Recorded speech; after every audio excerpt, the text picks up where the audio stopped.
prendre l'avion avec toutes les règles de sécurité qu'il y a maintenant, c'est vraiment un plaisir. Faux! Déjà, quand on va sur le site d'Air France, on peut voir la liste des différents trucs qu'on n'a pas le droit de prendre dans l'avion. Alors, bagages en cabine, marchandises interdites, les armes blanches, les armes à feu, les cartouches et munitions pour armes, les cartouches d'imprimante. Les cartouches d'imprimante? Il y a plein de terroristes qui terrorisent avec des cartouches d'imprimante. Personne ne bouge! J'ai une cartouche d'imprimante! Ok? Les mecs, faites ce qu'il vous dit. Sinon il va nous jeter de l'encre. On n'a pas le droit non plus d'emporter dans notre bagage à main des bouteilles de plus d'1 litre. Heureusement, à l'aéroport, quand l'agent de sécurité te le dit, il te propose quand même 2 choix. Alors soit vous la jetez à la poubelle maintenant, ou alors vous la buvez entièrement. Maintenant. Comment ça? Écoutez, c'est pas parce que j'ai les lunettes de Richard Virenque qu'il faut pas me prendre au sérieux, ok?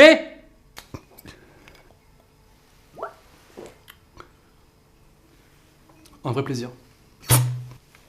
C'est bon. Les mecs qui vomissent dans l'avion, c'est pas parce qu'ils ont le mal de l'air, c'est parce qu'ils sont bourrés. Ils ont bu toutes les bouteilles. C'est le règlement. Dans la famille des règles débiles, il est strictement interdit, attention, d'écouter un MP3 au décollage.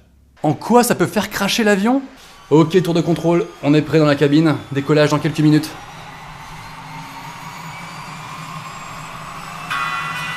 Attendez, quelqu'un a lancé un MP3. Oula, il se passe quoi là? Je crois que c'est le dernier tube d'Mpokora. On va se cracher. Pourquoi les stewards, avant le décollage, sont toujours obligés de nous faire flipper en nous rappelant qu'il y a peut-être un risque qu'on meure pendant le vol? Nous vous rappelons qu'il y a quand même un risque que la cabine se dépressurise, auquel cas pendant un instant, vous allez être très mal, vous n'arriverez plus à respirer. Heureusement, il y a des masques à gaz qui vont tomber sur votre visage. Nous tenons à vous rappeler qu'il y a une chance pour que l'avion finisse au milieu de l'océan. Heureusement, il y a des gilets de sauvetage qui pourront nous aider à flotter au milieu du Pacifique dans une flaque de carburant inflammable pendant plusieurs jours. Nous vous rappelons également que nous pouvons à tout moment tomber ou perdre une aile. À cet instant, nous allons tous partir en couille dans tous les sens. Certains vont perdre des membres de leur famille, mais ne paniquez pas. Et suivez les petites lumières situées au sol, dans le couloir. Franchement, ce speech des stewards, je comprends pas pourquoi ils continuent à le faire.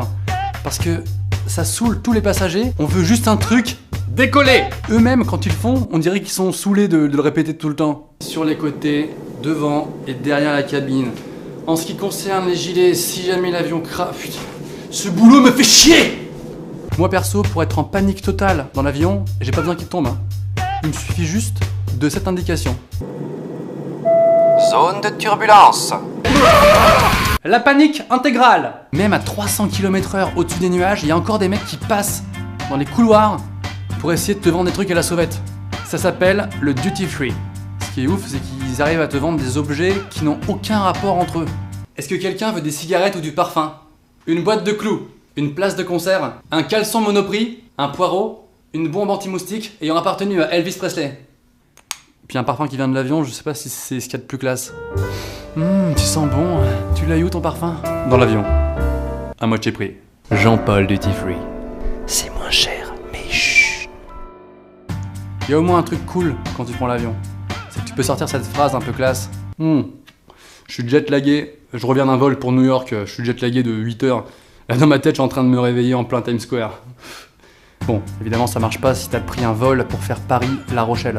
Voilà, je reviens d'un vol, j'étais à La Rochelle, je suis jet lagué de 6 minutes. La prochaine fois que je prendrai l'avion, je le prendrai un peu plus long, comme ça, avec des compartiments et des rails sur le sol.